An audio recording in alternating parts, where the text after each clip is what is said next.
সেই জয় এনে দিতে হয়েছে এবং তারা প্রকৃতই পরিশ্রম করেছেন।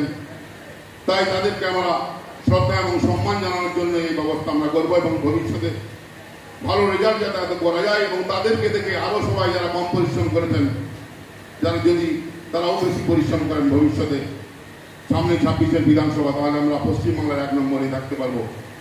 আমরা যখন এতটা গর্ব করছি তাই আরো বেশি গর্ব আমরা অনুভব করবো সেই দিন 26-এর বিধানসভা রেজাল্টে পশ্চিমবাংলার সর্বোচ্চ রেজাল্ট দেখিয়ে। এই প্রতিজ্ঞা আজকের আমাদেরকে এই সভা থেকে নিতে হবে। কারণ আমরা কেশপুরের মানুষ, পরিশ্রম করতে জানি, আমরা ভোট করতে জানি। রাজ্যের যে যাই বলুক কেশপুরে আমরা চুরি করি, এত পুলিশ, এত প্রশাসন, এত নিরাপত্তা, এত সিসিটিভি, তার মাঝখানে নিশ্চয়ই কেউ আর বলতে পারবে না কেশপুর আমরা চোর, কেশপুর আমরা চুরি করি। কারো মাথায় একটা ডান্ডা মারা হয়নি, কারো একটা গাড়ির কাজ ভাঙা হয়নি। শান্তিপূর্ণ আন্দোলনের মাধ্যমে এবং সঠিক পদক্ষেপের মাধ্যমে এবং সহযোগী আইপ্যাকের মাধ্যমে তাদের কৌশলেই আমাদের এই জয় এসেছে।